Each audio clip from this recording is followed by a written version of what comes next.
அஸ்ஸலாமு அலைக்கும் வரஹ்மத்துல்லாஹி வபரகாத்துஹு. அன்புள்ள சகோதரர்களை, இந்த மார்க்க கேள்வி பதில் தளத்தில் சகோதரர் சாதிக்கின் ஸ்ரீலங்காவிலேருந்து நல்ல ஒரு கேள்வி கேட்குறாங்க. ஒரு சகோதரருடைய ஆடியோவையும் போட்டு விட்டுருக்குறாங்க.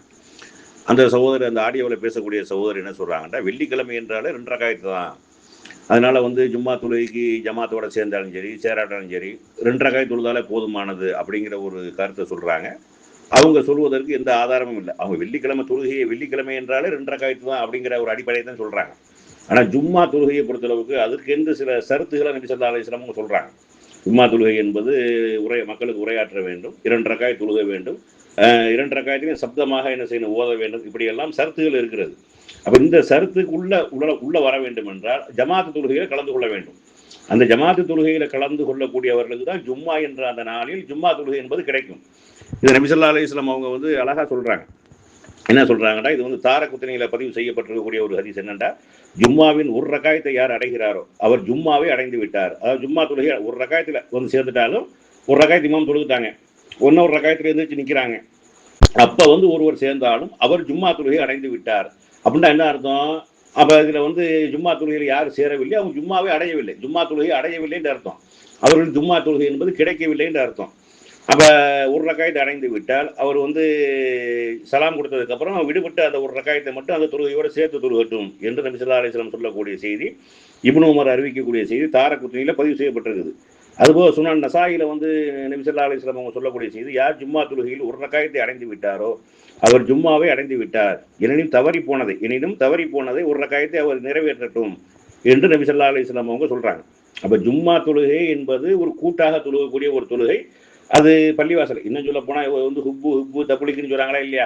இவங்க மதுஹப் சட்டத்தின் அடிப்படையில 40 பேர் இருந்தா தான் தொழுகை நடத்த முடியும் அப்படின்னு எழுதி வச்சிருக்கிறாங்க. அது போக சின்ன சின்ன கிராமங்கள் எல்லாம் தொழுகை கூடாது, ஜும்மா தொழுகை கூடாது அப்படின்னா எழுதி வச்சிருக்கிறாங்க. அதெல்லாம் மார்க்கத்தில் உள்ளது கிடையாது. ஜும்மா தொழுகை என்பது ஊர்ல ஜமாத்தாக நடக்கக்கூடிய, அதாவது கூட்டு வழிபாடு. ஜும்மா அனைவரும் வர வேண்டும், அந்த உரையை கேட்க வேண்டும் என்பதற்காக நபி ஸல்லல்லாஹு அலைஹி வஸல்லம் அவங்க அதற்கென்று பல பிரத்யோக சட்டங்களை சொல்றாங்க, பிரத்யோக சிறப்புகளை சொல்றாங்க. ஜும்மா தொழுகை அலட்சியமாக நீங்க தவற விடாதீங்க, யார் 3 ஜும்மாக்களை அலட்சியமாக தவற விடுகிறார்களோ அவருடைய உள்ளத்தில் நல்லா முத்திரையை குத்தி விடுவான் என்ற அளவுக்கு என்ன செய்யறாங்க, இதை சிலாயித்து சொல்றாங்க. அந்த கூட்டு தொழுகையில ஆண்கள் கலந்து கொள்ள வேண்டும், பெண்களுக்கு கடமை இல்லை. பெண்களுக்கு ஜும்மா தொழுகை என்பது கடமை கிடையாது, ஆண்கள் கம்பல்சரியாக கலந்து கொள்ள வேண்டும். பருவமடைந்த ஒவ்வொரு வெள்ளிக்கிழமை என்று பருவமடைந்த ஒவ்வொரு ஆண்கள் மீதும் குளிப்பு கடமை என்கிறாங்க. குளிப்பு கடமையான குளிப்பு நிறைவேற்றுவது போல குளிப்பு கடமையை நிறைவேற்றணும் என்றெல்லாம் நபி ஸல்லல்லாஹு அலைஹி வஸல்லம் சொல்லி அந்த தொழுகைக்கு முக்கியத்துவம் கொடுக்குறாங்க. அந்த ஜமாத்து தொழுகையில ஒரு ரகாயத்திலேயாவது சேர்ந்து கொண்டால் தான் அவருக்கு ஜும்மா தொழுகையே கிடைக்கும், இல்லை என்றால் ஜும்மா கிடைக்காது. அப்ப அவர் தனியா 2 ரகாயத் தொழுக முடியுமா? தனியா 2 ரகாயத் தொழுக முடியாது. ஏன் ஜும்மாங்கிறது கிடையாது. ஜும்மா ஜமாத்து கூட கலந்து கொள்ளவில்லை என்றால் வேற ஊர்ல எங்கேயாவது லேட்டா நடக்குதா அப்படின்னு பார்த்து அங்க போய் சேர்ந்து கொள்ளலாமே ஒழிய, அவர் தொழுவதாக இருந்தால் 2 ரகாயத் தொழுக முடியாது. 2 ரகாயத் தொழுவதாக இருந்தால் ஆதாரத்தை காட்டணும். இல்லை என்றால் எதற்கு பகரமாக ஜும்மா கடமை நிறைவேற்றப்பட்டிருக்கிறதோ அதைத்தான் தொழுகணும். ஜும்மா ஜமாத்தோட சேர்ந்து ஜும்மா 2 ரகாயத் தொழுக முடியவில்லை என்றால் இதற்கு பகரமாக ஆக்கப்பட்டிருக்கு, லுகர் தொழுகைக்கு பகரமாகத்தான் ஆக்கப்பட்டிருக்கிறது. அப்ப அவர் லுகர் தான் தொழுகணும். இங்கே வெள்ளிக்கிழமை உங்களுக்கு ஜும்மா ஜமாத்தோடு ஜும்மா கிடைக்காவிட்டாலும் நீங்கள் தனியாக 2 ரகாயத் தொழுது கொள்ளுங்கள், அப்படி ஆதாரத்தை காட்டணும். அவங்க அப்படி காட்டல, அப்படி காட்ட முடியாது, அப்படி ஹதீஸ் இல்லை. அப்ப யார் ஒரு ரகாயத்துல சேர்ந்து கொண்டாரோ அவர் ஜும்மாவை அடைந்து விட்டார்.